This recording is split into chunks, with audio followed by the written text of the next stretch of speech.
Welcome once again, nerds, to the news. This is the final episode, regular episode, for the season. We will have live episodes during the off season, but this is the end of the current season. So let's get into headlines. We have Tim Lambesis is not gonna let a silly thing like his whole band quitting stop him from booking shows.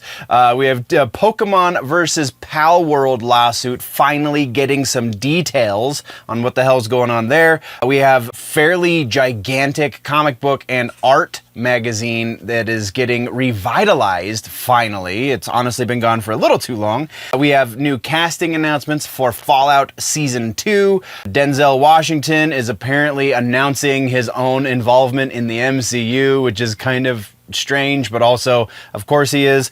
And major rumor confirmation in the rumor mill. All of that and then a bunch more. So let's get into this final episode.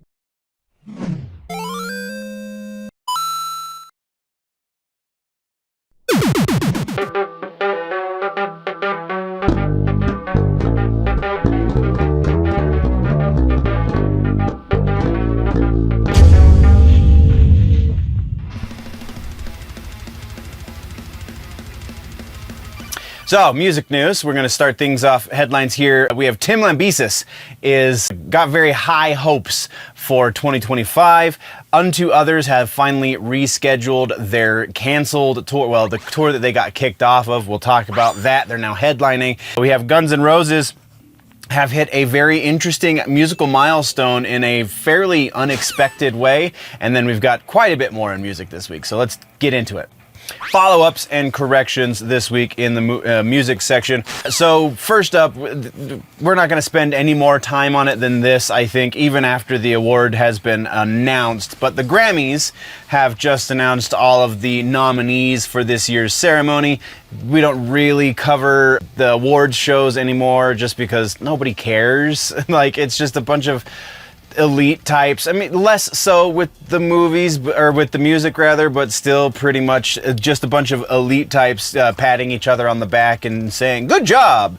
But it is significant when in the Grammys specifically, when the metal performance, when all of the metal and hard rock stuff actually has artists in the nominees that legitimately deserve to be there, and not just because they have a weird high profile for whatever reason. Like, if anyone else had performed at the Winter Olympics, then or was it the summer? I don't remember. Gojira performed at the Olympics, so now they're nominated for a Grammy. Like, that makes sense. But just a real quick, the artists that are nominated this week for metal performance, we have Metallica, Judas Priest, Gojira, Spirit Box, and Knocked Loose. That's a great list of bands to be nominated for best metal performance. Like, I can see why all of them. I mean, Knocked Loose isn't technically metal, they're kind of hardcore, but most normies don't understand the difference, so sure. But yeah, congratulations to everybody nominated. We might, in passing, reference who wins if I see it and care to write it down. Otherwise, congratulations to everyone nominated. It's really just the fact that the genre is getting mainstream recognition is the point here. So the other actual follow-up that we have this week has to do with, once again, As I Lay Dying, because, yeah, apparently people really want to hear about Tim Lambesis. So let's talk about Tim Lambesis. This one's going to be a lot quicker than the last one because we already know all of the issues. They're all basically laid out on the table in very vague ways, but still we kind of have an idea of what the hell's going on. But now we have Tim Lambesis scheduling festival dates in 2025. The band has taken a spot on the Friday bill for next year's Welcome to Rockville Festival. It's the only one that's booked so far, but they're on the list. So yeah, apparently Tim has pretty high hopes for the release of the new record, and then the fact that he can get a new band behind him in the interim before this show specifically comes around. So that's what we got for follow-ups. Let's move into new music. Fairly short new music section comparatively, but still got a few really cool ones in here. The first one we're going to talk about is another rap song. Dax has released a new song called Soldier. It is featuring Tom Macdonald. If you don't know who Dax is and you listen to rap type things, then you probably should know who Dax is. Dude's incredibly talented and is kind of doing a similar business model as Tom Macdonald. He's self-produced from what I understand, and also doing the independent route. He's not signing record deals or anything. He's putting everything out on his own. Just again, like Tom Macdonald, the guys have collaborated before, but specifically let's talk about this song Soldier, very appropriately released on Veterans Day. I thought it was a little weird that Tom Macdonald's verse kind of veers into trans issues. Like, I understand at this point he's got a shtick that he's kind of got to stick to, but I feel like the topic of veterans and soldiers kind of fits in with his shtick anyway, and he didn't have to veer off into the other thing, but it's still, like, it still works. Like, this is still a really good song. It's just, for a second you go, wait a minute, this isn't about trans, this is about soldiers. Why are we going here? So it kind of takes you out of it, kind of brings it down just a little bit, but I still would definitely recommend this if you want to just hear some pretty solid rap. Like, this is, again, I don't know if I would really go into the territory of hip hop with Dax, but as far as I differentiate the two, he's a rapper. So there's that. The next track we have on here is another one from All That Remains. We still have no release date for the record because they're doing this weird thing where they have the record done, but they're gonna trickle out. Like, I understand that the business model is changing in the industry, but this, I think, is a little bit of a weird way to do basically the same end result. And I'm going to go off on a little tangent here before we get into the All That Remains stuff. But, so, generally speaking, the way it was before the rise of digital age, when back in like the 90s and early 2000s, and previously even, is you would release one, maybe two singles to build hype for the record. Then you release the record and release another one, maybe two singles before you start the next record cycle. Like, that's generally the lifespan of an album for a band, pre-YouTube and pre-digital everything. Now, with streaming and YouTube and just everyone being able to access all of your catalog instantly whenever they want, without having to purchase the album, they just listen to it on a streaming service that they're paying for. That has changed the game a little bit. And so someone, again, I'm gonna reference Tom Macdonald because I feel like he's kind of doing it the best, and a lot of people are doing something similar. I'm not saying they're modeling the way they conduct their business after Tom Macdonald. I just think Tom's tapped into it better than most. And a lot of people are doing very, very similar things. And now that Slipknot is on their own, they're going to start doing something like this as well, from what it sounds like, from what I've been hearing behind the scenes. So the new model is you release probably 4 or 5 singles while you're putting the record together. Once you've released your batch of singles over the course of a series of months, then you collect those and put them on an album with a couple of B-sides effectively, and then that is your album. So the release of the album is now after the singles instead of in the middle of the singles. And it's, I really honestly think this is a better business model because you build up hype and you build up hype and you keep your name in the conversation. You stay in front of your audience for as long as possible, and then you release the record for them to digest as a whole once they've gotten all of the singles, and you can perform the new music live, and you know, it makes for the musicking experience a little bit more better. I feel like this is a much more appropriate way to release music, especially considering the age of streaming and such. So back to As I Lay Dying, or I'm sorry, All That Remains. The name of the song is Forever Cold. If you remember the last song we talked about off this record, the one after Divine, I'm totally blanking on the name of the other single, but the last one we talked about wasn't as good. Like, it was still pretty good. It's still All That Remains. It's still modern All That Remains, which I think is much better than their first couple records.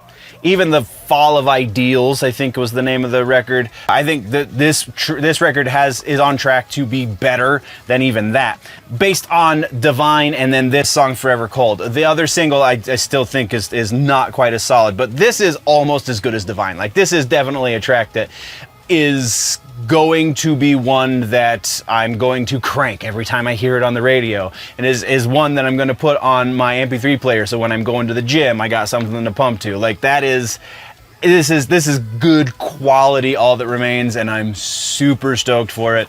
Go check it out. The video is linked down in the description. It's actually a lyric video, so it's not a proper performance video, but still, go check out the song. Link exists in the description.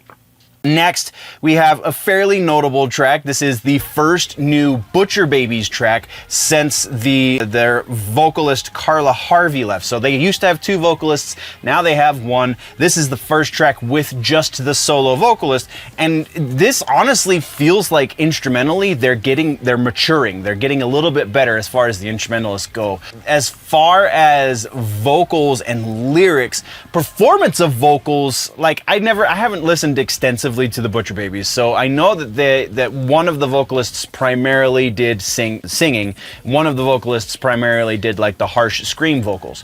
They did cross over, but by and large, again, from my understanding, it was kind of one lane and the other. So it seems like the vocalist that was left is the one who did the singing vocals primarily, and fairly solid as far as the performance goes. Lyrically, still feels fairly adolescent. Still feels, I don't know. Adolescent's kind of the best way to put it.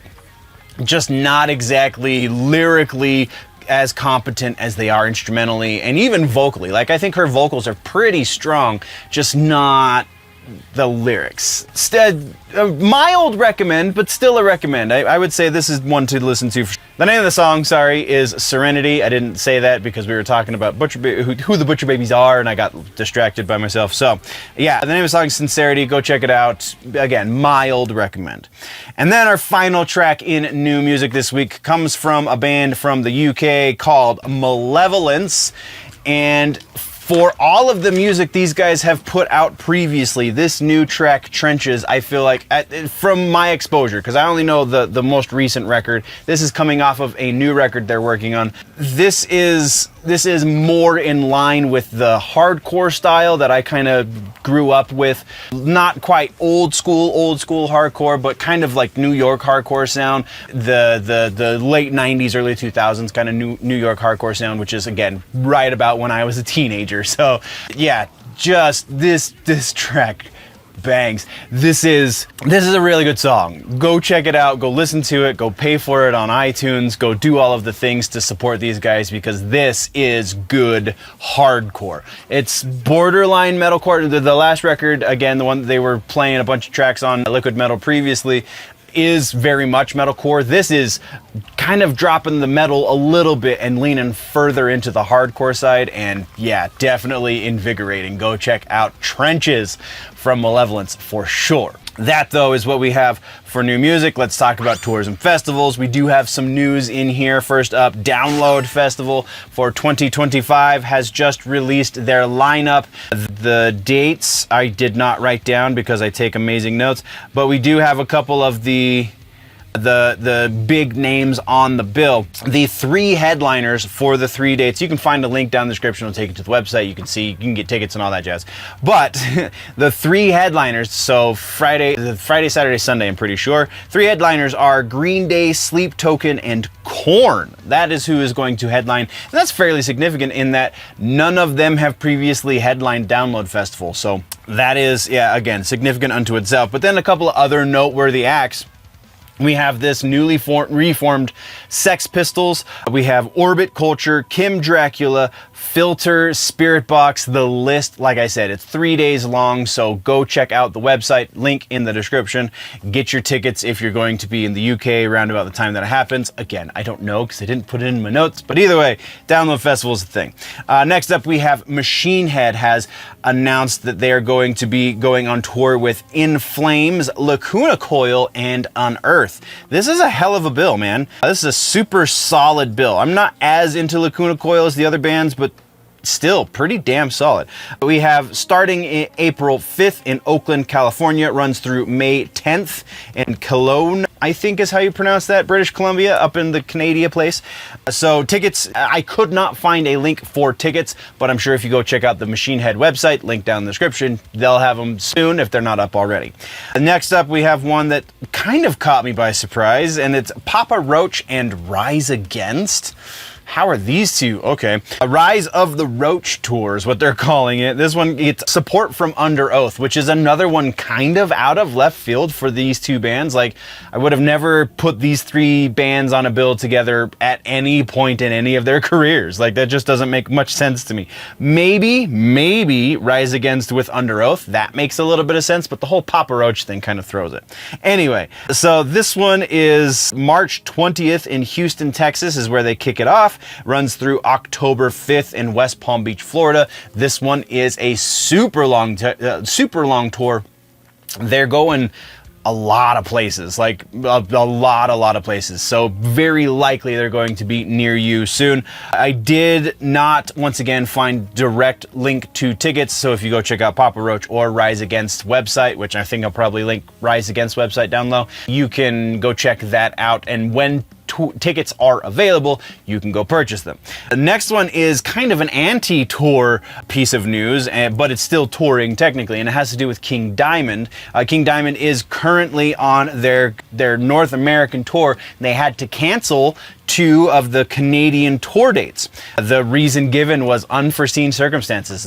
No more specificity has been given for that, but the 2 dates that have been canceled are Edmonton, Alberta, and Saskatoon, Saskatchewan. Again, both in Canada. The refunds are available if you had tickets for those dates. They will be. They're still on the tour, so they're not canceling the rest of the tour. Just those 2 dates. November 20th and 21st are those dates respectively. So again, if you had tickets for those and you're unable to do anything, refunds are available. Next up is the one that I was super excited to see. Unto Others have finally made up the scheduling issue with their last tour that so if you remember, they got kicked off the Wasp tour. Like, before it started, they were asked to leave because Wasp are crazy. Blackie is just out of his mind. But now they're making up for it. The tour starts November 15th, so starts this week, and it's in Spokane, Washington, runs through December 13th in LA. This is not as extensive a tour as they were going to do. This is not as extensive a tour as they wanted to do. It is a headlining tour for them, but there's not a whole bunch of dates on here. The band has said, though, they will be touring much more in 2025 because they did just drop a new record, right? So this is just a few dates to make up for the fact that they got kicked off the Wasp tour, and then a presumably much bigger tour will be announced for 2025. So super stoked for that. Tickets can be found in the link down below. And then we have Cattle Decapitation has announced a European tour. This one is fairly significant for the support. We have Shadow of Intent, Revocation, and Volvodina, I think maybe is how that's pronounced. I don't know. January 23rd in Nuremberg, Germany, runs through February 23rd in Tilburg, Netherlands.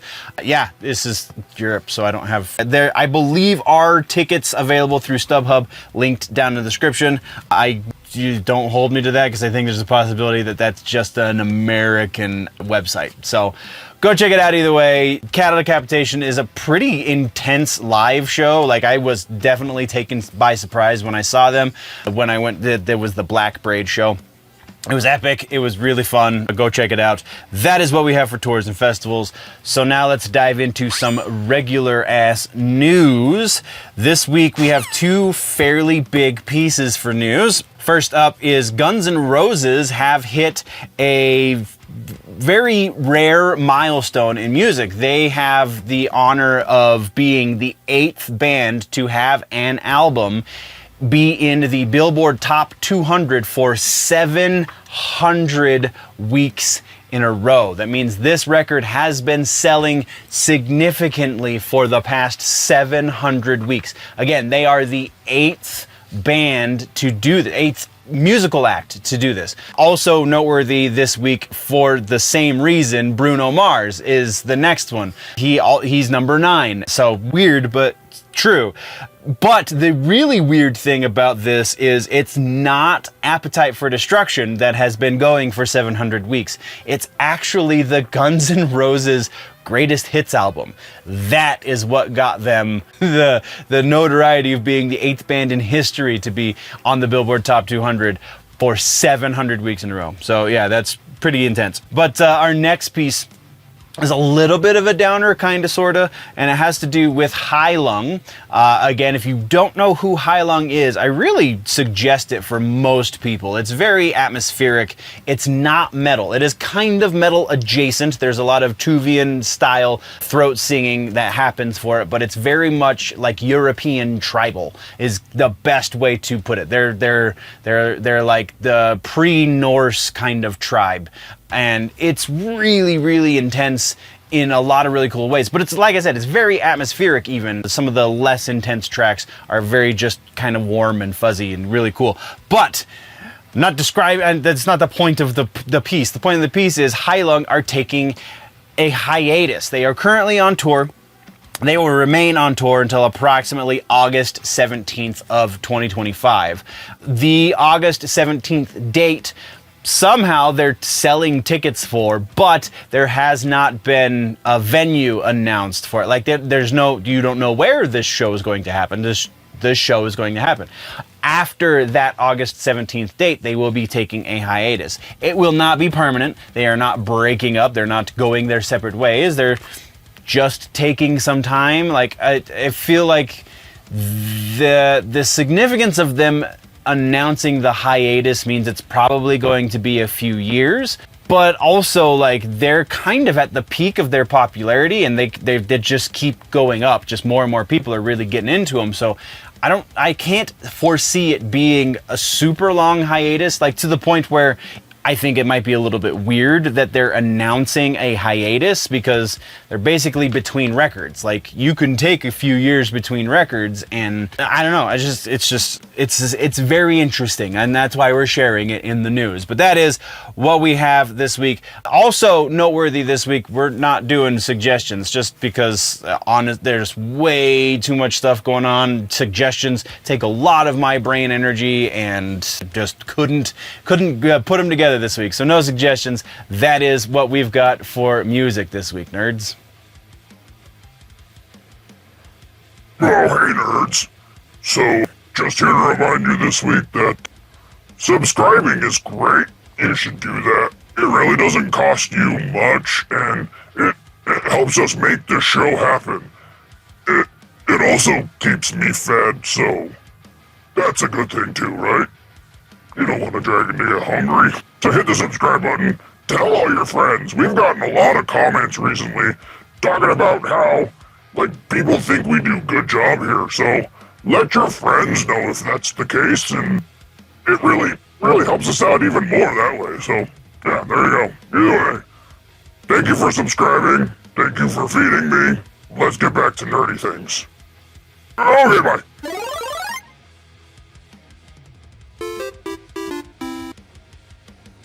In gaming and tech, we have Pokemon versus Palworld. The lawsuit is moving forward, so we have some details. There is going to be a new Steam Deck after all. Kind of. We'll talk about that. And then also, one of the ones I'm most excited about this week is Hideo Kojima has just surprised Xbox users.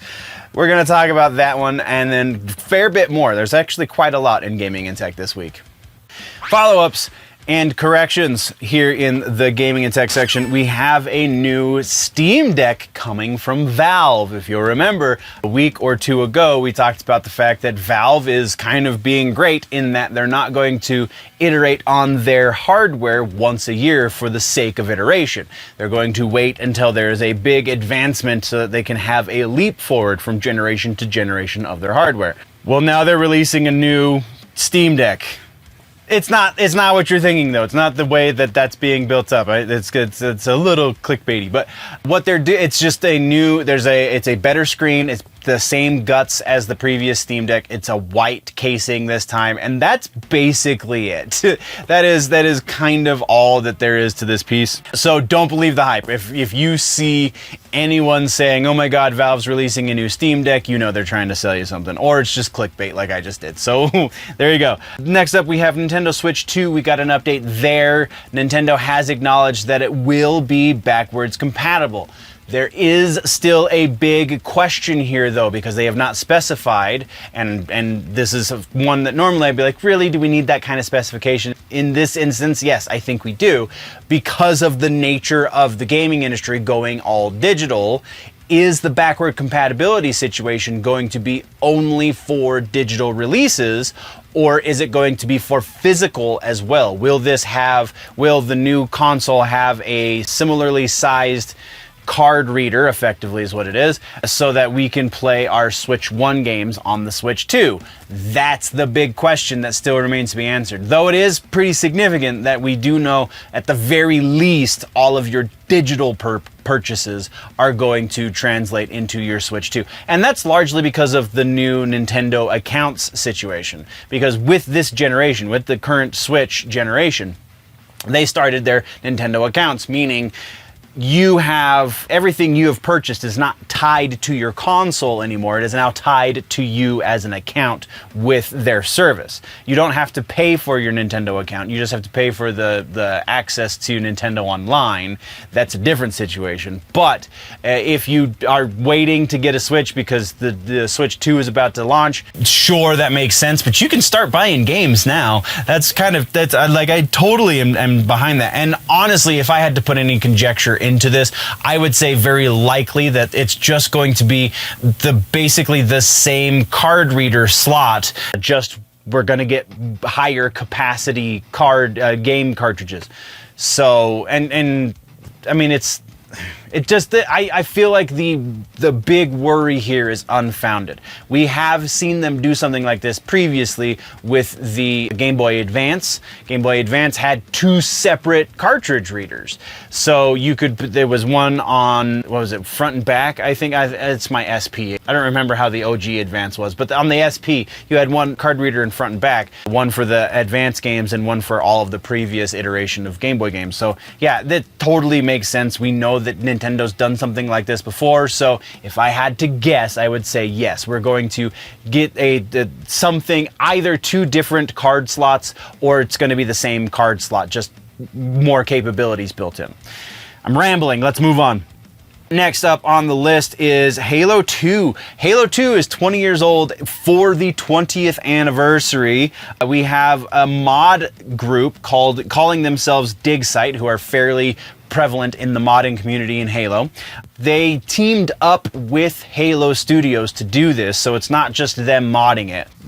What it is, before I get ahead of myself, what it is they've released the E3 2003 playable demo as hardware for the PC, or as software rather, for the PC. It is inside of the Master Chief Collection. The Workshops, I believe is what it's called on the PC version. I only have the Xbox version of the MCC, so I don't have access to this, sadly. Like, this is almost enough to make me consider getting the PC version of it too, because there's a lot of stuff in the MCC PC version that isn't in the Xbox version that I really want, like specifically ability to access mods, and a lot of people have done a lot of really cool stuff in the modding community. So if you're big into FPSs specifically, you've kind of fallen off of late with Halo, and you were big on it though around about 2.3 before 4 launched, before 3.4.3 took over.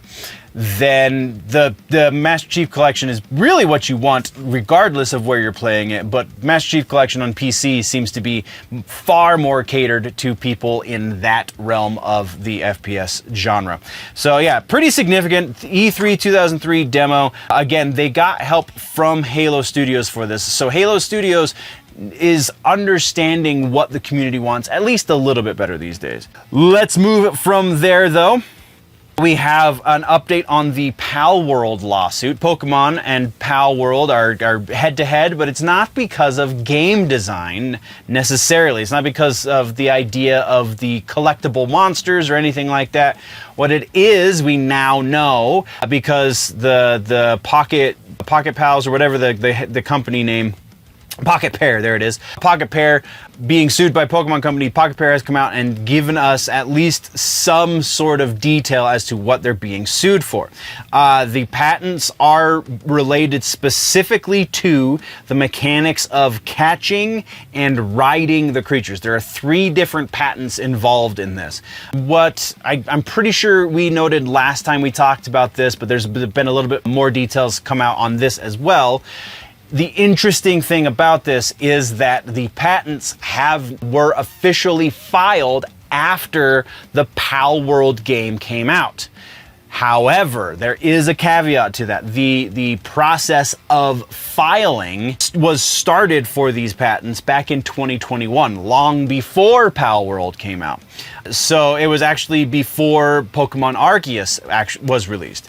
So yeah, and then it gets even slightly weirder beyond that. So the weirdest part about this, I think, is the amount of money they're seeking in damages, because Pokemon Company and Nintendo specifically are not really known for being very kind with their lawsuits. I mean, it's a lawsuit, so by nature it's not a very kind thing, but I mean, depending on how you look at it, whatever. But usually they would go for punitive damages. They would go for a bunch of money to prove a point.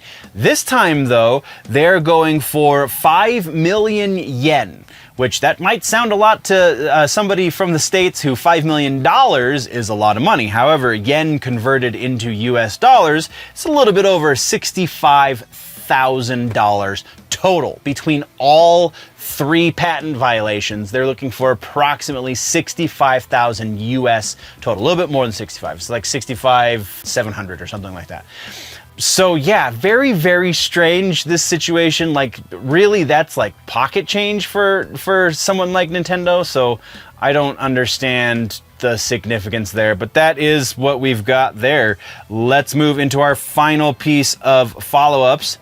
And it has to do with Dead Rising Deluxe Remaster. If you are riding the fence as to whether or not you want to play the remake for Dead Rising, then you can go get a demo for it. There's a link down in the description. It is up currently for the big 3, the big 3 being Steam, PlayStation 5, and Xbox. If you have one of those platforms, then you can go get the demo for Dead Rising Deluxe Remaster.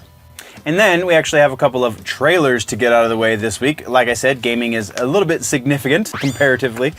So trailers this week. First one is for a game that was a Kickstarter and is now finally launching for the rest of us. It's called Knock Off. It is a fighting game that is independently being developed. The video, you can find the video for, or the trailer for it down in the description, and you can find a link to pre-order also down there. It looks like it could be pretty damn fun. I mean, obviously I haven't played it, so I don't know how the mechanics work exactly, and I don't know like what the balance feels like, but the look of this is hyper realistic toys. Like, the characters are action figures, knockoffs of action figures from when I was a kid. Like, there's obviously a He-Man knockoff, there's a Ninja Turtles knockoff, there's a Transformers knockoff, this is really cool. It's a fairly limited cast. This feels, as far as like cast size, this feels like the original Mortal Kombat game that came out in 1993.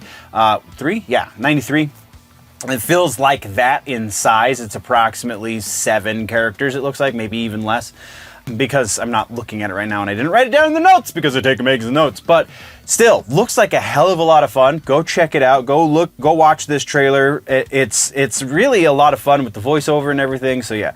And then the other trailer that we have honestly, I don't have in my grasp right now. I haven't watched it yet because it doesn't exist, but I know that literally as I'm filming this right now, and well, maybe as I finish filming this, but while I'm editing this, it will be released, and that is the Mortal Kombat 1 trailer for Ghostface. There's also a combat cast that is supposed to be happening today, probably again while I'm editing this episode. So maybe there will be more to interject here, but otherwise we have a Ghostface trailer, we know Ghostface gameplay. Ghostface is releasing next week on the Mortal Kombat 1 game, so super stoked for that. That though is what we have for trailers. Let's talk about our regular ass news, shall we?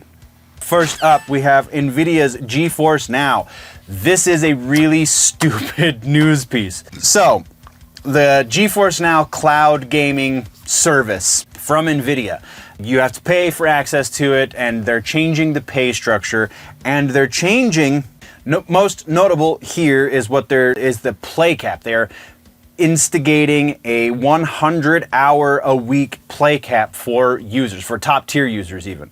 So, which comes out to about 3.5 hours per day of play, which according to their statistics is only going to affect approximately 4% of their players. But still, and then like, screw those guys, right? Like, what? I don't understand this. Nvidia is one of the most profitable companies in the world, right? Like, legitimately one of the largest companies in the world. They could keep going back and forth with Apple as to who's the biggest company in the world.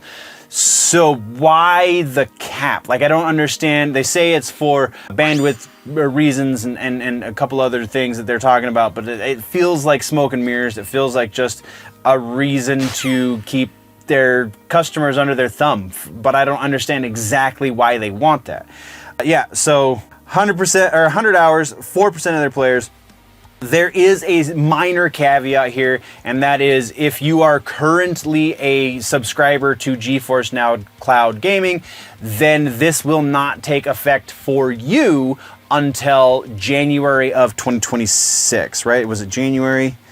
Yeah, January of 2026. So if your account exists before December 31st, then you will not be capped on your play hours until January of 2026. So you have a whole year approximately to still play as much as you want without any cap. And also I would challenge you to see exactly how many hours a day are you playing, and is it consistent throughout the week? Are you playing that many hours every day? Like, it's an interesting situation there. The next one we got is SEGA. We have a piece from SEGA that is just another big L for gaming, not restoration, what's the word I'm looking for? Gaming preservation, there we go. Gaming preservation. So SEGA has announced that they're going to be pulling buttload of titles off of digital storefronts. A lot of these in their from their very far back catalog, like Streets of Rage and Sonic and so on and so forth.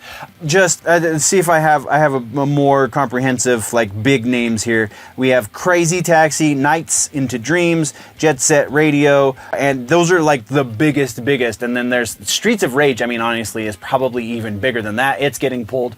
There's a list of 70 plus games that they're pulling off of digital storefronts. And presumably at this point, maybe some of them are going to get re-released into like collections and arcade collections and remasters and so on and so forth. But they're not going to remaster and redistribute 70 games. So some of these games are just dead in the water at this point. So again, just another big L for gaming preservation. And this comes a week after the U.S. Copyright Office has denied access to historical games for researchers, like the academics of studying the significance of gaming. These people don't have access, according to the U.S. Copyright Office, to the original games through emulation because money, basically, is what it boils down to. Because they're trying to say that people are just going to play free games and blah, blah, blah, when there are things like this in place for other mediums, like movies and television shows, etc., etc., etc., books, comic books. All of that exists for academics if you're doing research on a topic that involves them. The only exception to that is gaming. We do not have this access for gaming at this point, which I think is absolutely asinine. But that's just me. Let's move on. Next up, we have Death Stranding is our big piece here. I love this. So Hideo Kojima and Kojima Productions have finally got all of the rights back in-house to the Death Stranding franchise 5 years after its initial release. And so because they did that, because they now have all of the rights to themselves, they have released Death Stranding for approximately $20. It's on sale, so it's originally like 35, 40 bucks, but it's on sale right now for $20 on Xbox, on the Xbox Game Store. You can buy it for about $20, and it's the director's cut version too. So all of the extra content and all of the extra awesome Hideo Kojima-ness of it is available to Xbox players now. Again, 5 years after the fact. This is freaking cool, and they totally did it like in the dark of night. Like they just were like, oh yeah, by the way, this is up, we did this yesterday. I don't know what to tell you. So pretty cool. Next up, let's talk about the death of streaming. Well, not really. This actually is the death of a streaming platform, but only by name. And kind of, I don't know, we're going to get into the weeds here. So Freevee is the name of the platform that's going the way of the buffalo here. They're sunsetting it, if you will. They being Amazon Prime. And what I mean by it's not really the death of streaming, because all of the current content on Freevee, originals and everything else, is going to be migrated over to Amazon Prime.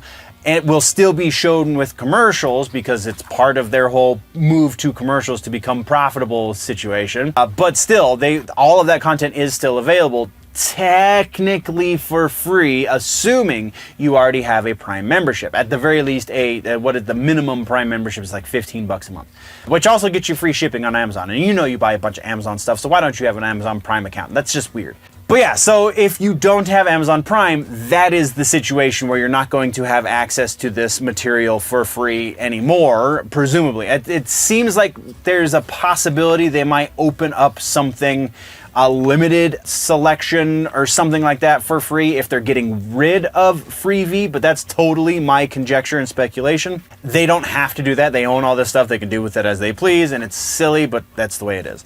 So yeah, Freevee is no more. The official date I don't have in here, but it's over the course of the next, I think, month. By the end of the year, Freevee will be gone. They're slowly going to be sunsetting all of the content there. Next up is an AI piece that we need to talk about. So Grok over on X, or also considered XAI, but the name of it is Grok. They launched the new model of Grok 2, and as it's been since the release of the original Grok AI model, you have to have X Premium in order to access Grok at all. It looks like going forward, they don't have any dates as to when this is going to be happening, but going forward, they are looking into allowing limited access to all X users for free, and then if you have premium, then you get the different levels of premium, then you get different levels of access to Grok. The limited access for free users is you can ask Grok 2 proper 10 questions every 2 hours. So it's not per day, it's every 2 hours for the text-based stuff.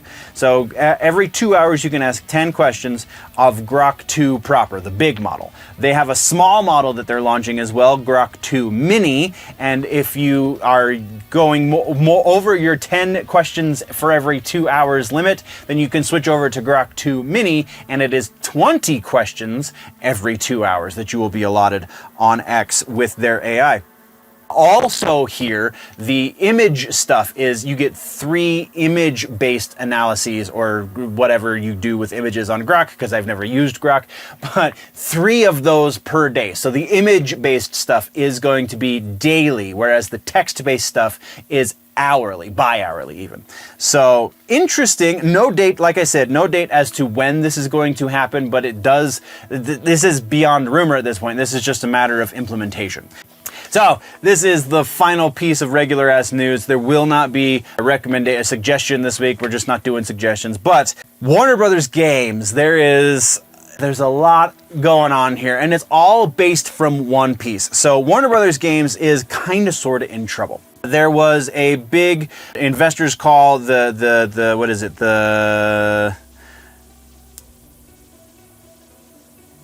earnings call.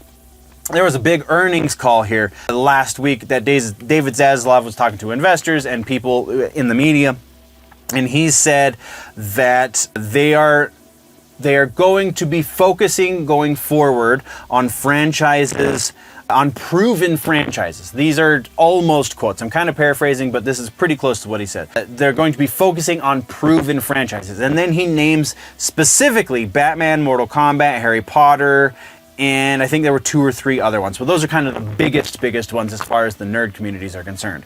So everyone has been taking this and writing a million different articles. Like, I literally saw an article for each of the names specifically that he called out on a couple of different platforms.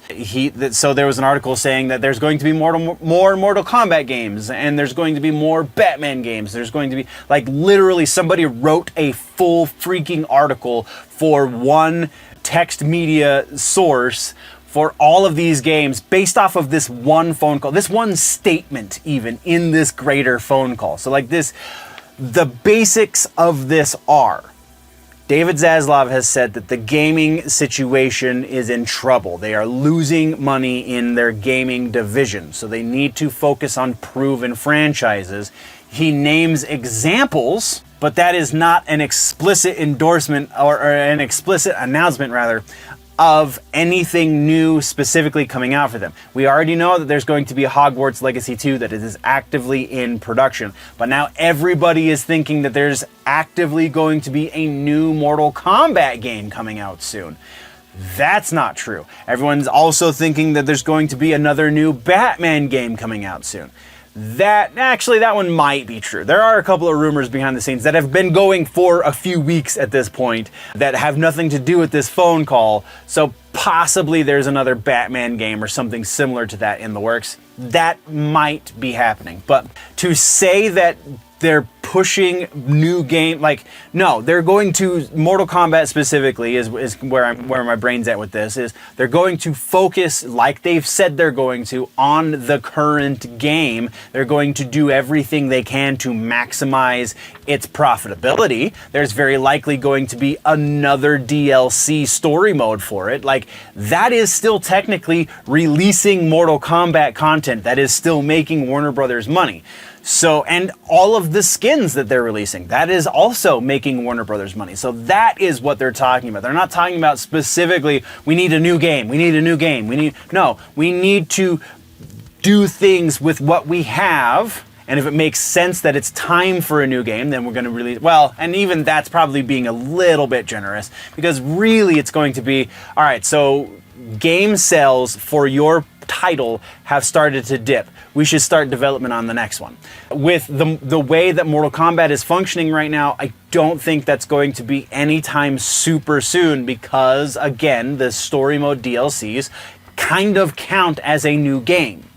So it's going to be probably a couple of years before we see anything. And even then, I think Injustice falls under the umbrella of Mortal Kombat because it's very profitable. It also comes from NetherRealm Studios. So the fact that everybody's going, oh, we're just not going to get Injustice 3 now because he said Mortal Kombat. No, he was using examples. NetherRealm Studios makes Warner Brothers a lot of money. So the probability of us getting Injustice 3 next seems still pretty high. Will we get more content from Mortal Kombat 1? Abso-freaking-lutely. Do they have plenty of people at NetherRealm Studios that they could be doing both simultaneously? Yes. The likelihood of that, I don't know, it kind of depends on what you know of their business model, which I know not super a whole lot, but still, the possibility exists. I don't think that we need to take this as by the book, these are the exact words and there's no other interpretation. I think this is more of a Zaslav kind of using examples and trying to talk in kind of generalities, but also like he's recognizing the issues with their gaming division. Specifically, the Suicide Squad kills the Justice League. What was the Multiverses has lost them $100 million. Like there's been a lot of the Gotham Knights game lost them a boatload of cash as well. Like there have been a lot of L's in the WB gaming sphere, and they need to stop hemorrhaging money is what it boils down to. So that's, I think, the best takeaway from that situation. Is it likely that some of these things that people are guessing at are actually going to be happening? Maybe, but really the big important thing is they're going to be focusing on the ones that we know are doing well. All right, that's what we got. That's what we got for gaming and tech this week, nerds.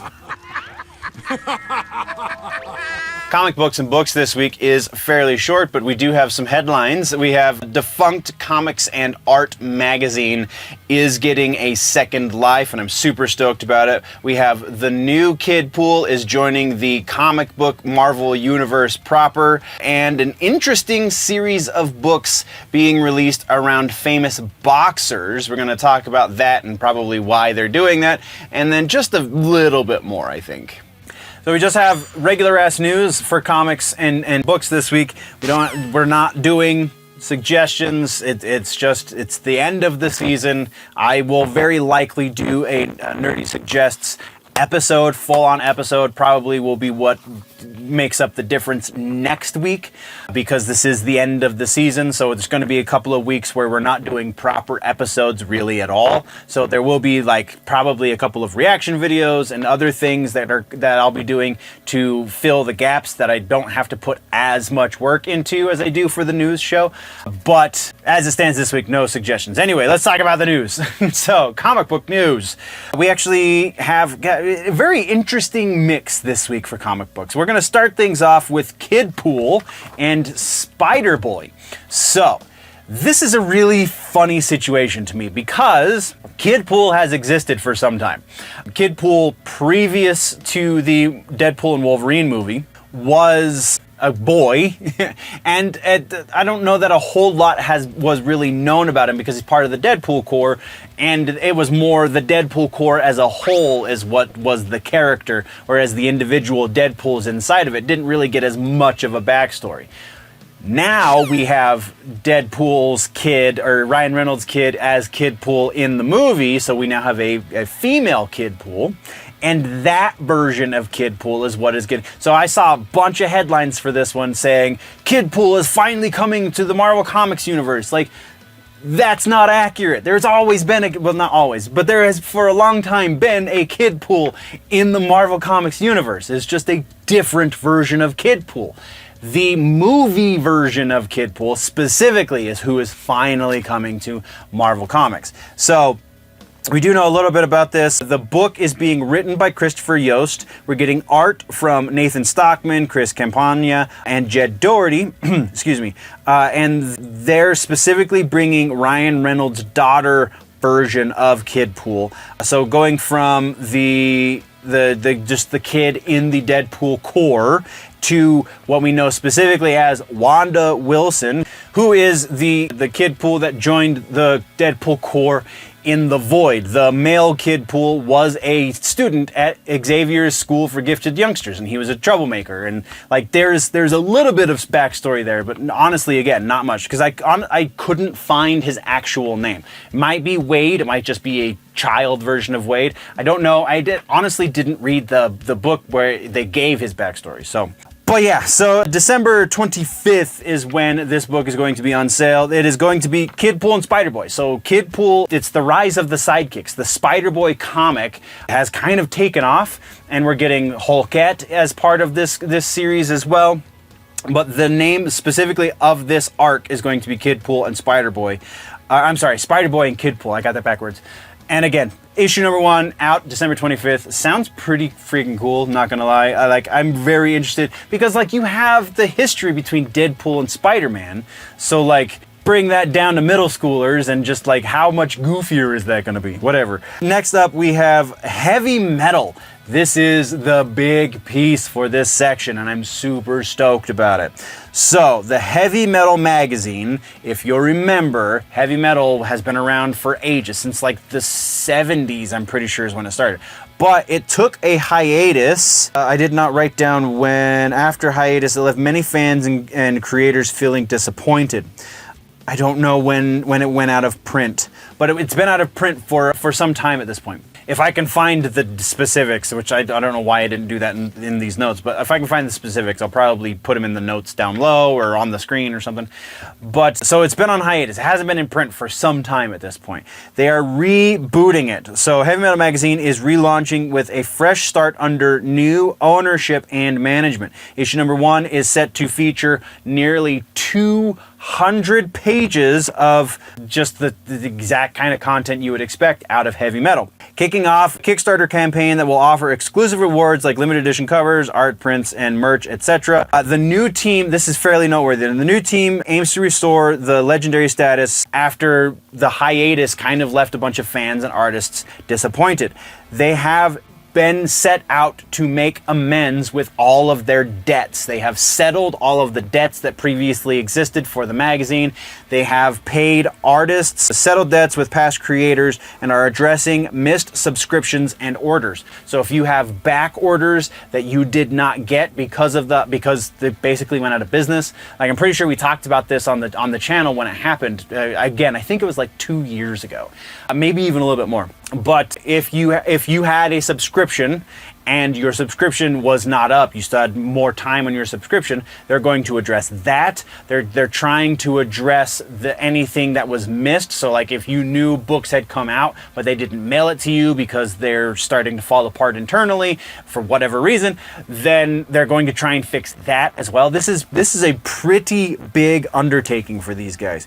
The website and store are being revamped. Subscribers will soon receive updates about their accounts, and fans are invited to reach out for support. Team expresses gratitude for your patience and excitement for the upcoming first issue.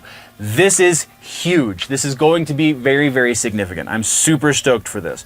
And then our final piece here in comic books and books is a series of boxing comics that are coming out. So the publisher is Tidal Wave Comics, launching a new comic series focused on legendary boxers. 3 of them specifically. We have Mike Tyson, we have Manny Pacquiao, and what was the other one? Why is my brain farting? Muhammad Ali. Woo-hoo! Thank God for notes. Tyson, Pacquiao, and Ali are getting books unto themselves. It looks like Tyson's is going to be a couple issues. Ali's looks like it might just be a single issue. Then Pacquiao's is going to be a series of issues. So the first one is Mike Tyson's Fame. They're releasing this ahead of the Mike Tyson-Jake Paul fight, which, by the way, Mike Tyson and Jake Paul, if Jake Paul does not come out to Will Smith's I Think I Can Beat Mike Tyson, or the Fresh Prince's I Think I Can Beat Mike Tyson, I think that is a total missed opportunity. Anyway, so Mike Tyson's Fame goes into a bunch of detail of his life. It's biographical, not autobiographical, it's just biographical. It is going to go into a lot of details. They even go into his Joe Rogan appearances from some of the preview art that they've released from this book. It's pretty freaking cool. It delves into Tyson's life from being hypnotized to suppress empathy in the ring to his love for pet tigers and his iconic face tattoo. The other one is going to be Tribute, is the Muhammad Ali book. This one drops January 17th, Muhammad Ali's birthday. And then Fame is the other one. I'm sorry, Fame is also the Mike Tyson book, but Fame, Manny Pacquiao, which launches on December 11th. The publisher is Darren G. Davis. This is not the first time Tidal Wave has done sport books. I think that's kind of what their stock and trade is sport comics, highlighting recent biographies for icons like Michael Jordan, Kobe Bryant, etc., etc. Fans can access these comics both in stores and digitally on platforms like Kindle, Comixology, so Tidal Wave is on Comixology, and iTunes. So yeah, that's what we got for comic books and books this week, nerds. Like I said, no suggestions. My apologies. Let's move on. If comic books was small, then the TV section is tiny. We really have fairly significant casting for Fallout 2 and a couple of trailers to talk about, and that's it. So let's go. Oh, follow-ups and corrections, TV streaming. This is kind of the biggest piece we've got this week. Actually, yeah, kind of. So we have Season 2, Fallout has announced that they have cast Macaulay Culkin in an undisclosed role. Still, Macaulay Culkin, that is a huge name for Fallout 2. Not that, the rest of the the big names from the first season were not also big names. But Macaulay Culkin, I think, has an interesting status as far as it goes with pop culture stuff. Still no idea who he's going to be playing because they're making a lot of stuff up as they go along. But if you go back to the season of American Horror Story that he did, like, I feel like as an elder millennial like he is, like, I think that this is definitely going to be a good opportunity again for him to showcase that he is actually a good damn actor. Like, his little brother kind of shows him up, Kieran, especially if you watched, oh my God, if you watched Succession, Kieran Culkin on that is the reason to watch that show for a lot of the episodes. But I think Macaulay Culkin also, like, can hold his own in that same kind of echelon of ability. Like, this is going to be really interesting. So let's go into trailers now for TV streaming. Like I said, it's going to be real quick. TV streaming trailers, we have Mayfair Witches. Technically, we should have talked about this last week, but I breezed through my notes a little too quickly and skipped right over it. So season 2 of Mayfair Witches dropped a trailer last week. It will be airing on AMC and AMC Plus starting January 5th of 2025. I mean, you should be watching this just because it's pretty well done. It's not quite as good as the Interview with the Vampire series because that is honestly great, but the Mayfair Witches series, the first season was pretty good. Hopefully they can kind of expand it and we'll get a little bit more comfortable with these characters, and the actors in these roles will be, have a little bit better understanding of where they're going and what they're doing kind of stuff. But yeah, it's definitely worth a watch, and I'm pretty excited about season 2. And then our other big trailer this week, hold on, let's talk about this one first. Marvel's What If Season 3 dropped its trailer. December 22nd is when we're going to be getting season 3, the first episode of season 3 at least. There's a lot of stuff, there's a lot of talk about potential tie-ins. We do know that there's going to be Storm in one of these episodes, so we're going to get some X-Men stuff going on.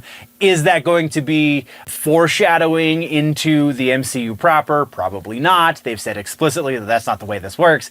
But there's been a lot of speculation as to how this will tie in. Like, we do get to see the Beyonders, I'm pretty sure, is who that is at the end of the trailer. It's pretty cool. Go check it out. I think it should be noted too, now that we've talked about the trailer, I think it should be noted too that a lot of stuff has come out, specifically from Disney and Hulu, which is technically still Disney, but Disney Plus, the streaming platform. There were a couple of trailers released that weren't really trailers, it was kind of teasers. It was a great big long teaser that was a number of different things kind of mashed together. So there's a lot of people talking about that there's a trailer for I almost put it in here because I saw so many headlines for it, and now I'm totally blanking on what the series was. Oh, Andor Season 2. There is not a trailer for Andor Season 2. As of filming this today, what is today? The 13th of November? As of filming this today, there is not a proper Andor Season 2. Yeah, the 13th. There's not a proper Andor Season 2 trailer. There is a very short clip inside of a greater teaser for things on Disney Plus, but there is not an Andor trailer specifically just yet. There very likely will be soon because D23 I think is happening now or is about to happen or something like that. But yeah, there is no proper trailer yet. So also, I think that's the only one I'm going to be able to recall because just ADD is a fun thing to have. So yeah, but if you're going to see a lot of things saying, oh, there was a trailer for this.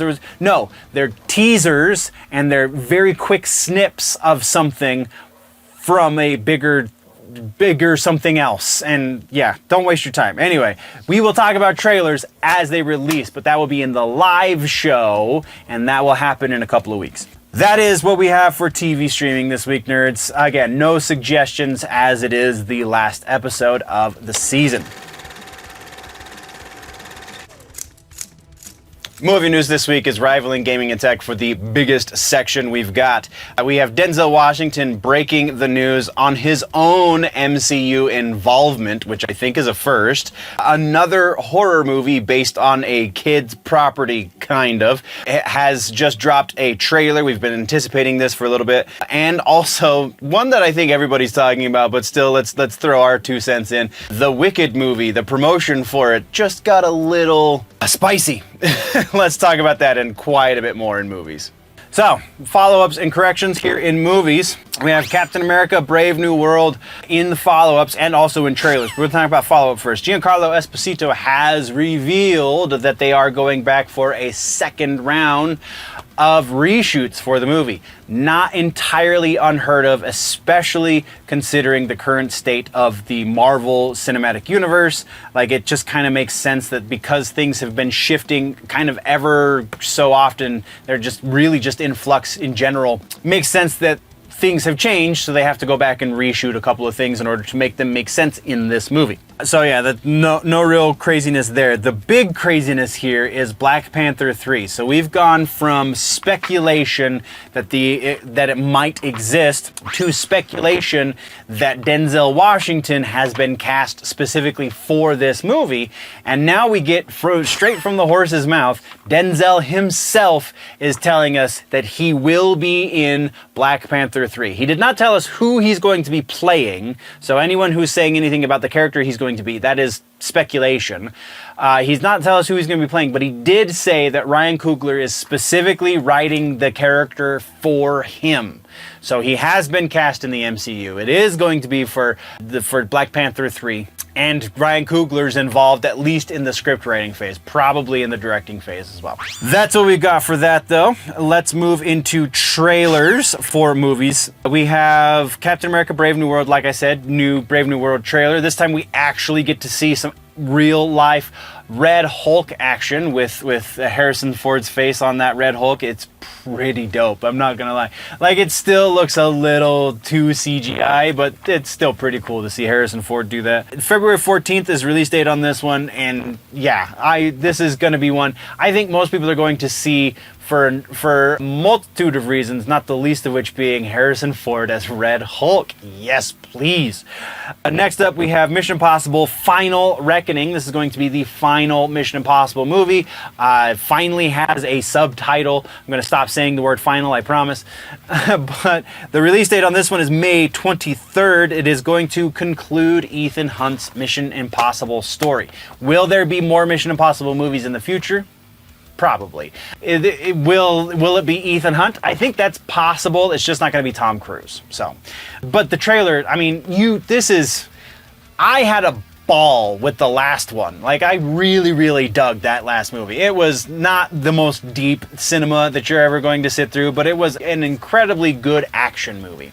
So this is just going to be all that more cathartic because it should at least maintain that level of quality and then also kind of bring everything to a conclusion so you get some catharsis at the end. So super excited about that one. Next one is one that I at first I was like, do we really need this? But I think we do. We have a new Ben Stiller comedy called Nutcrackers. It's coming out this November on Hulu, so it's going straight to streaming. But this is a return to form, it feels like, to the Meet the Fockers kind of energy. So Ben Stiller is the uncle to these 4 kids. Their parents have passed away, and he kind of has to take care of them until other things can be put in place to take care of them. I believe adoption is what he's holding on to them for. So he's effectively fostering his nieces and nephews, or nibblings if you will, until they can find houses for them. And that's the hijinks ensue because these kids are a handful and blah, blah, blah. But if I'm remembering the trailer correctly, and I didn't write it down in the notes because it's a trailer, so why do I need extra notes on it? But I'm pretty sure it's rated R. So we got some definite Meet the Fockers energy going on here. It's going to be a lot of fun. The fact that it is called Nutcrackers also implies it's going to be a Christmas movie, which is weird because Ben Stiller is Jewish, so that's a thing. But yeah, I'm excited for it. Let's move on. Our last trailer for movies this week is Little Mermaid, and it's not what you're thinking by the title. This is the Little Mermaid horror movie that we have mentioned in passing a number of times. It's finally got a trailer. It is Lionsgate who's going to be distributing it.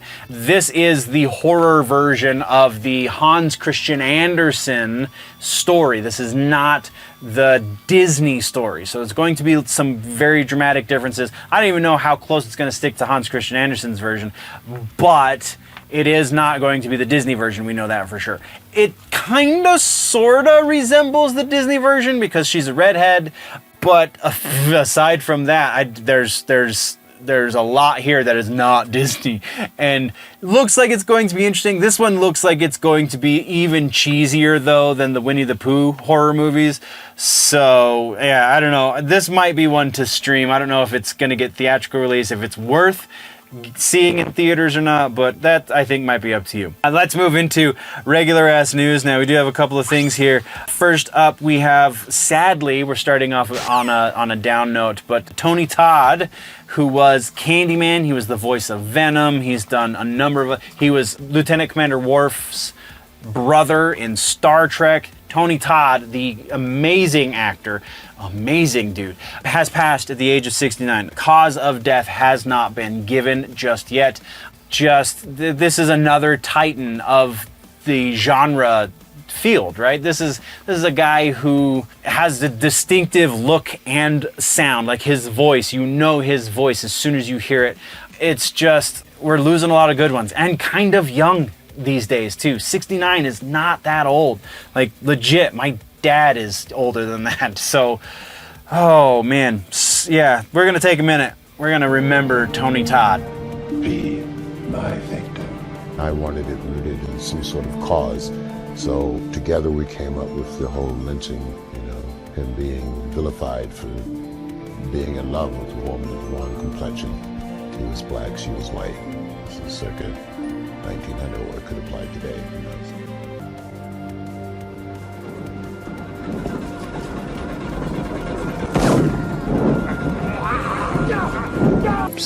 And also, Final Destination in particular allows me to pick and choose a couple of independents where it's more character driven, so it's a nice balance. We are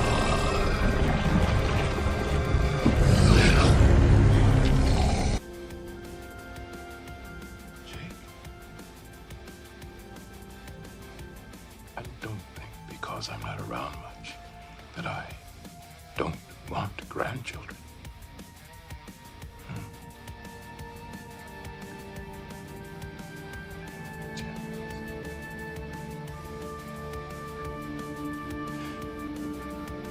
Jake,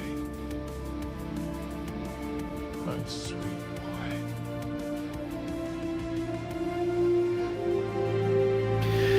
Okay, bringing things up. So this one is going to be quite silly, and honestly has been covered by just about everybody at this point, so me throwing my 2 cents in is just for comedic value. But we have Wicked, the movie, is coming out, and so they're doing promotion for Wicked, the movie. And part of that promotion, because it is a movie that is geared towards girls, effectively, towards people who are into musicals and also girls, because there's a lot of pink involved and a lot of accepting themes and so on and so forth, and Idina Menzel was the original Alphabet, but whatever. So, that's not what we're talking about. What we're talking about is the promotion for the movie. Promotion for the movie involves Barbie dolls from Mattel. Mattel, on the packaging of said Barbie dolls, printed a website, and it was the wrong website. They were trying to print wickedthemovie.com, but what they printed was wicked.com, and that is a very spicy adult-themed website. That is an adult movie distributor, if I remember correctly. And so some kids got a very interesting education over the course of the last week or so. At this point, all of the misprinted boxes are all of them that were still on shelves, at least, because some of them were bought, but all of the misprinted boxes that had not been sold have all been pulled from all distributors, Best Buy, Walmart, Target, etc., and are now being restocked with properly printed labels. So the collector's market just went through the roof on the first boxes, I'm sure. But also, parents are being guided to destroy and discard the boxing for if they purchased the Wicked Barbies, then you get rid of the packaging so that your kids don't have any interesting questions for you later. Subscribe. That is all. Maybe. It's classified. And then the rumor mill is rounding us out for the episode. We have a big movie rumor confirmation to get out of the way. Thunderbolts might not be the Thunderbolts after all. Again, if you're believing the rumor mill. And we have more Deadpool and Wolverine in the MCU than I think we know what to handle, assuming, of course, you want to believe the rumors. We've got that and quite a bit more this week in the rumor mill, so let's go. Confirmations, refutations. We've got one of each this week for rumors. First up, we're going to refute a rumor that I literally, as I'm doing the research for the episode, saw the rumor come to be and then get shot down inside of 6 hours. So the rumor was that there's going to be another Batman spin-off series from the Matt Reeves universe of Batman. That series was going to be based on Barry Keoghan's Joker, which I think everyone would totally be on board for. The rumor was that it was going to take place between the next Batman movie and the presumable third Batman movie that we're very likely going to be getting. Then James Gunn, as soon as this hit even slightly sizable rumor mongers, James Gunn comes out, is on his Threads account and shoots down rumors that this is going to be happening. He said that it is not being even discussed at this point. Does that mean it's not going to happen? No, that just means right now there's no plans for it. Honestly, I would not be surprised if we get another spinoff. Probably slightly more likely we'll get like a Catwoman spin-off series or something along those lines. But Joker, I think Matt Reeves is too smart to do Joker because Joker's incredibly hard to do if he's the focus of your series. Just the backstory gets too sticky because everyone wants to give him a backstory, and Joker only works if he doesn't have a backstory. So while I think Matt Reeves would be up to the task, it would be a very difficult task for sure. So yeah, James Gunn says, absolutely not, that's not happening. Then let's move into our one confirmation this week, and that is the Game of Thrones movie is in fact happening. Warner Brothers, HBO Max, whatever, have come out and said, yes, this is actually in the early stages of production.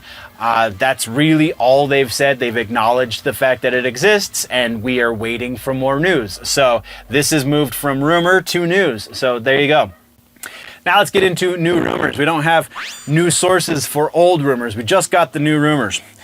New rumor number one, Thunderbolts might not be Thunderbolts after all. So there is a rumor, the infamous asterisk has come back to bite us in the ass, it would seem. If you remember when they originally announced the release date for Thunderbolts, there was an asterisk on there. And now the rumor mill is all abuzz with what exactly that asterisk means, and I think the biggest one of all of the theories is that it's not actually going to be a Thunderbolts movie. It is secretly going to be a Dark Avengers movie, and they're going to change the name at some point. It doesn't go into specificity. The source on this one is honestly bad. Just not good. So we're not going very high, but like I think a Dark Avengers movie will happen? Very possibly. I think we're a number of years out from that, but I think in order for Marvel to really get over their issues with killing off the villains at the end of every movie, I almost said episode, which would be appropriate, I think that the Dark Avengers would be a good way to go. And also once we finally get the symbiotes into the MCU proper, I think that will be something that needs to be established before you can do a Dark Avengers well. So like there's a number of obstacles in the way for a Dark Avengers movie.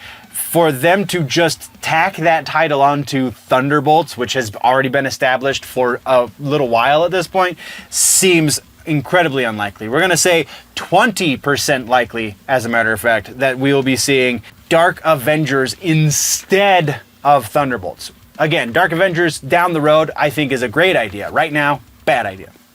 Next up is a real quick one, and this one I think I even got a little bit too high on the likelihood because I think it would be fun. But Deadpool and Wolverine 2 is the rumor. Apparently there is talks already to do a sequel to the Deadpool and Wolverine movie. Again, not a great source for this one. Honestly, this is one of the newest sources I've got that I have not been able to honestly figure out where he's getting his information from or anything like that. So we are going 40% on this one. Not just because I think it would be a good time in the movie theater, but also Marvel and Disney as a whole see dollar signs and go, all right, so how can we repeat that? What can we do that's going to capitalize and get us more of the dollars? And with as big as Deadpool and Wolverine was, and is still, like, it makes sense to a certain degree that they would be considering doing some sort of sequel to it. I think that if a sequel happens, right now is not the time that they're talking about it. Right now is the time that they're talking about how they're going to incorporate all of this other material that they need to get into the MCU in the near future. So, again, 40%. Next up, we have two kind of related but also different Star Wars rumors. And really the first one, there's so many different versions of it. I almost had 3 Star Wars rumors here, but let's go with this. So the first rumor is that there is a new trilogy proper in the works. Then that's kind of where some of this gets a little fuzzy, because there's a number of movies being rumored to be in early stages of production, so like scripting and such. But then also there have been a number of movies that have been kind of sort of confirmed that we haven't heard about for some time. So is this tying into any of those? It doesn't seem likely. The most likely path for this rumor, the ones that kind of are holding the most water at this point, is one of two ways. Either this new trilogy is going to be a proper continuation of the Skywalker saga, which we've already heard that that's not really the case, or the fact that it's being called episodes 10, 11, and 12 is going to tie into our next rumor. It is, though, being rumored that Simon Kinberg is the one who's going to be spearheading this. I believe he's been in the rumor mill for some time as working on a single movie. So he will be working on a trilogy, I think is the best, most broadest of strokes to be taking away from this rumor. Also related to the fact that there are so many movies reportedly being in the works for Star Wars, it is being rumored that to a large degree, each of the movie productions is aware of the other movies. So we're not going to have these compartmentalized corners of the universe for Star Wars moving forward. All of the movies are going to somehow interconnect, seems to be the implication. Because of the super vagueness of just the fact that everything is so watered down, because there's such a plethora of rumor in this area, it's really hard to parse out anything beyond trilogy being worked on by Simon Kinberg. So that is the basis for this percentage likelihood. Also, the rest of it is really playing against it to a certain degree. So we're going to say 50% likely. Are they working on new Star Wars movies? Yes. Is Simon Kinberg one of the directors associated with at least one of those movies? Probably. I'm pretty sure that's almost been even confirmed. Like the trades are talking about it at this point. Is Simon Kinberg working on a trilogy? Maybe. Is that trilogy a proper saga addition trilogy? That's where things really start to break down really, really hard. So, because if it's a proper episode 10, 11, and 12, then you would think that it would be Skywalker. But if it's just a new trilogy that's starting a new story arc, why would you give it 10, 11, and 12? That doesn't make any sense. Whatever. And then the other rumor here is, that, again, ties into the other ones because this could be any one of those other movies. But Rey, the Daisy Ridley's character Rey, is said to be in multiple of these other movies that are being worked on. Not the least of which being her new Jedi Order movie that has been rumored for some time at this point. So we have multiple movies featuring the character of Rey, one of which it very likely will be far into the future. Will that be the trilogy that Kimberg's supposedly working on? I don't know. But will Rey be seeing multiple movies? I think there is really a lot on both sides here. Will she just get the one movie? That seems fairly likely at this point. Will she be returning for multiple movies? Whoa, it depends on where you're getting your information from. So we're going to say 50% on this one as well. We're 50-50 in both of these Star Wars rumors, just because there's such a breadth of rumors here that it's hard to parse out what could be real and what could be false. Next up, we have Superman. We have James Gunn, his new Superman. Supposedly, there has been a sighting of Bizarro on the set for James Gunn's new Superman movie. There is supposedly images. There's picture proof of this, that there is a backwards ass purple suit somewhere on set. I have been unable to find said pictures, so it's really hard for me to say that this is anything, especially when it comes from one of the less than stellar rumor mongers. So we're going to say about 30% likely that we're going to be seeing Bizarro in the new Superman movie, because there's so much more lore that needs to be knocked out of the way before you get into Bizarro and the Bizarro universe and blah, blah, blah, blah, blah, blah, blah, blah, blah.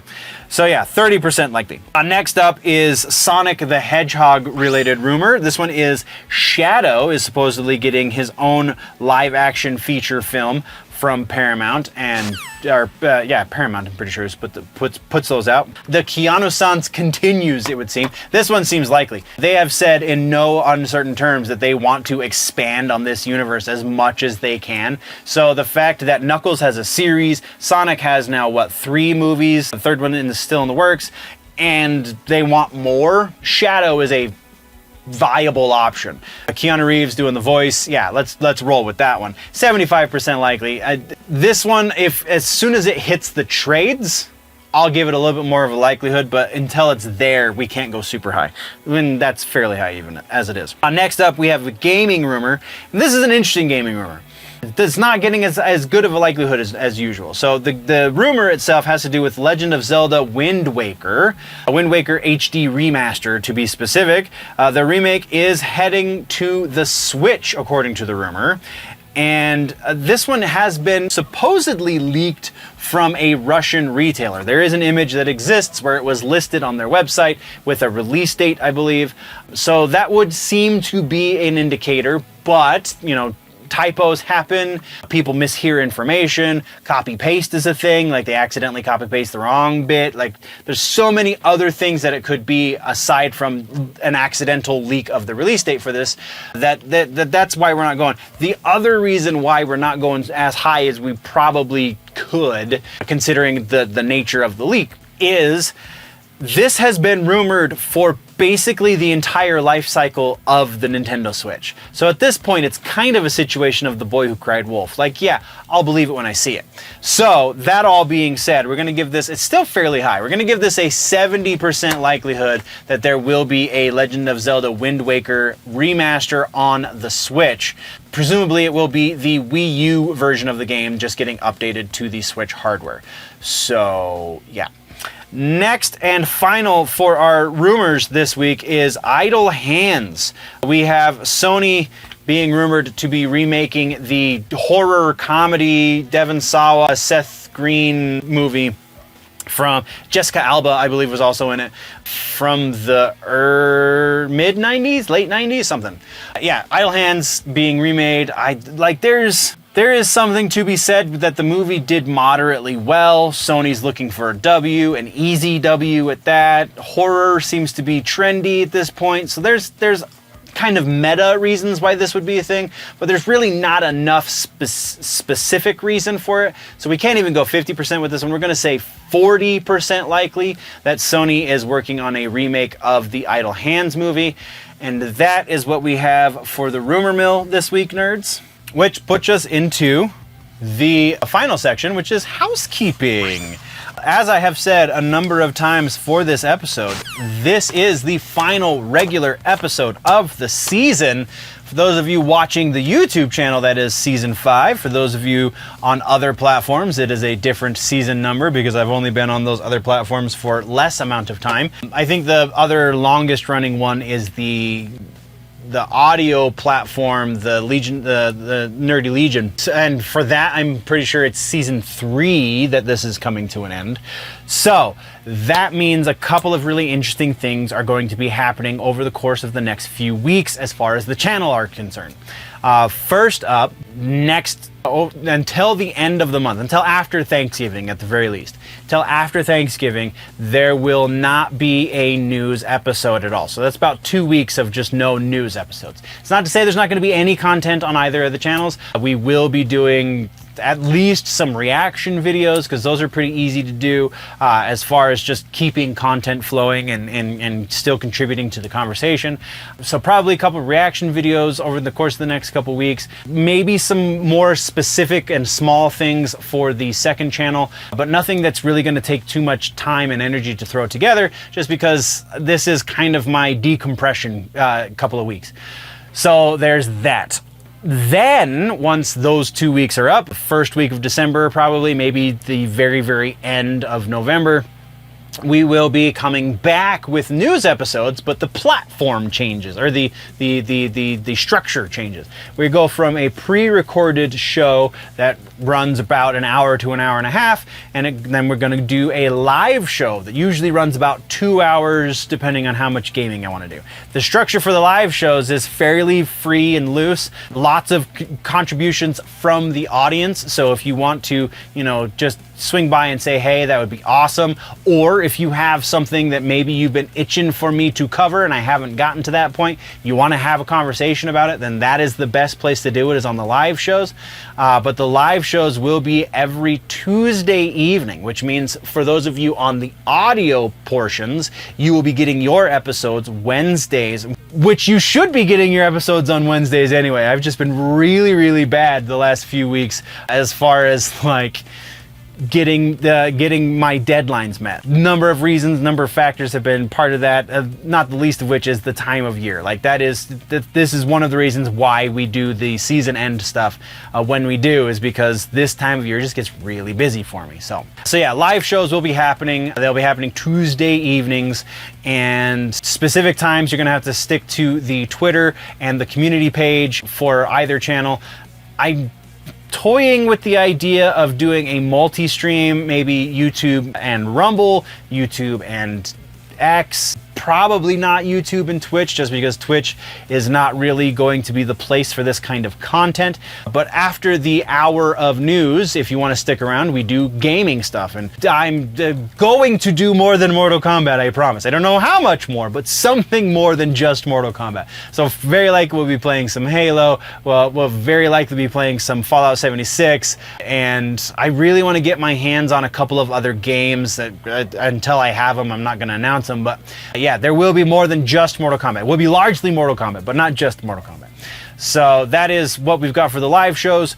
And it's just going to be a fun winter season, I think, nerds. And then once we're done with the live shows, the purpose of the live shows is they're easier for me behind the scenes. I don't have to do as much editing, nearly at all. I also don't have to do as much prep, which leaves a lot of room behind the scenes for me to gear up for the next season, create new themes, new assets, get new tunes together for all of the other, the intros and all that stuff. And also try and streamline my workflow a little bit so that everything's a little bit more productive. So the next season I can do even more content and more content, because as the channel grows, I would like for the content to continue to grow with it. So all of that being said, January, usually middle to the end of January, is when we come back with the regular season.